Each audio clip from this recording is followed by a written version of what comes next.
Saudara Presiden Joko Widodo segera mengirimkan surat penggantian Panglima TNI ke DPR RI hari ini. Surat dikirim menyusul Panglima TNI Jenderal Andika Perkasa yang memasuki masa pensiun pertengahan Desember nanti. Menteri Sekretaris Negara Pratikno memastikan Presiden telah mengantongi nama dalam surpres penggantian Panglima TNI. Belum menyebut nama, namun Pratikno menyebut pilihan Jokowi yakni Kepala Staf atau mantan Kepala Staf yang masih aktif. Ada sejumlah kemungkinan yang mengemuka di publik. Salah satu nama kuat, Kepala Staf Angkatan Laut Laksamana Yudo Margono.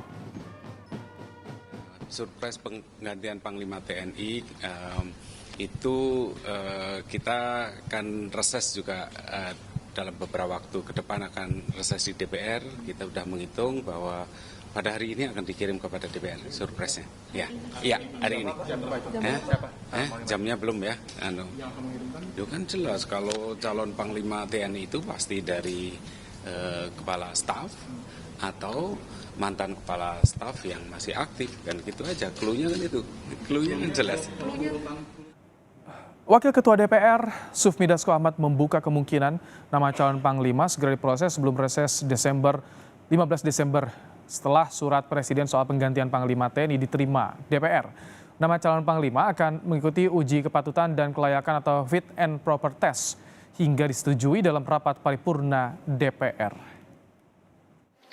Ya, kemungkinan itu terbuka karena mengingat waktu yang kita mau reses ini kan tanggal 15 Desember.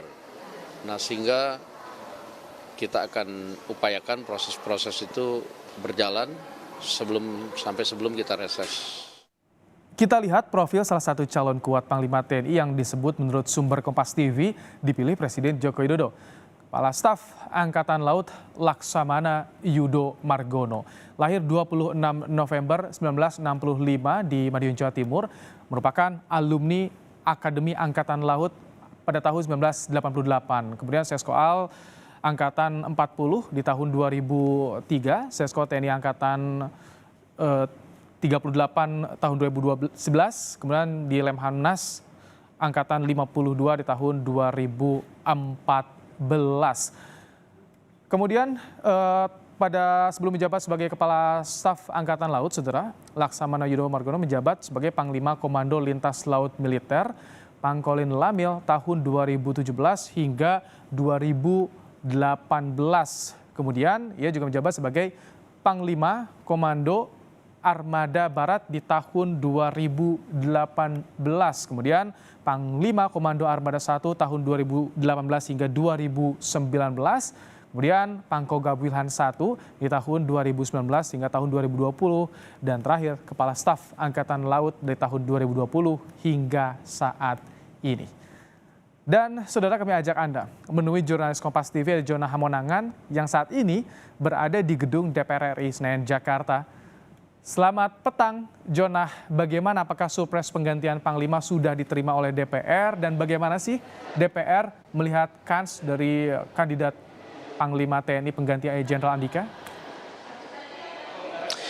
Iya, Mbak, memasuki pukul 5 sore atau sesaat lagi akan masuk pukul 5 sore belum terlihat adanya rombongan dari Setnek yang datang membawa surprise di mana saja membawa nama calon Panglima, dan ini sekarang menjadi isu hangat siapa yang mengganti Jenderal Andika Perkasa menjadi calon Panglima TNI berikutnya. Tentu saja terkait dengan adanya surprise ini sangat ditunggu, apalagi Desember pertengahan tanggal 15 akan masuk masa reses. Jadi ini adalah waktu sangat mepet sebelum masuk ke prosedur berikutnya adalah fit and proper test. Nah, mengenai adanya surat, kami tadi mendengar informasi bahwa kemungkinan nanti malam akan datang surprise, tapi memang ini masih simpang siur apakah akan jadi malam ini ataupun jangan-jangan besok pagi baru akan dikirim suratnya. Pasti kedatangan suratnya sangat penting dalam rangka untuk menentukan langkah berikutnya, yaitu adalah fit and proper test.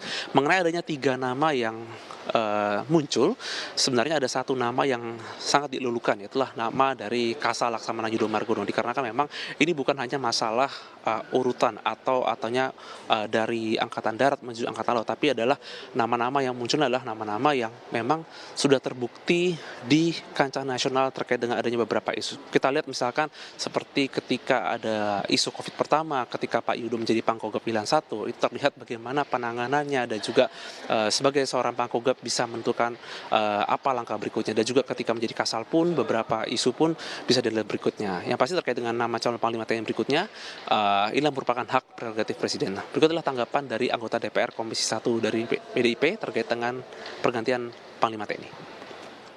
Tetapi kalau kita lihat dari urut-urutannya Panglima, kan harusnya kan sesuai dengan undang-undang juga mengatakan bahwa sebaiknya bergantian angkatannya sesuai bergiliran gitu, seperti itu kan. Ya kalau seandainya Presiden melaksanakan ini, artinya bahwa ini memang harus kebagian Angkatan Laut yang sudah kan dari udara terus ke darat, ya menurut saya ke laut, saya pikir ya. Kalau misalnya melaksanakan, tetapi itu hak Presiden juga kalau seandainya tidak melaksanakan itu. Ya matra-matra itu semuanya kebagian, dalam arti itu urutannya itu kalau bisa urutannya itu jauh lebih baik. Kalau sesuai urutan ya memang sekarang ini yang paling pantas ya Pak Yudo.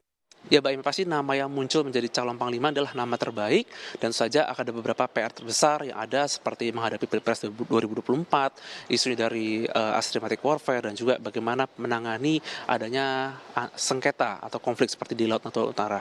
Ini menjadi sangat penting dalam rangka untuk menjaga kedaulatan NKRI, khususnya sebagai Panglima TNI. Mbak Im. Terima kasih Jona Hamonangan untuk laporan Anda.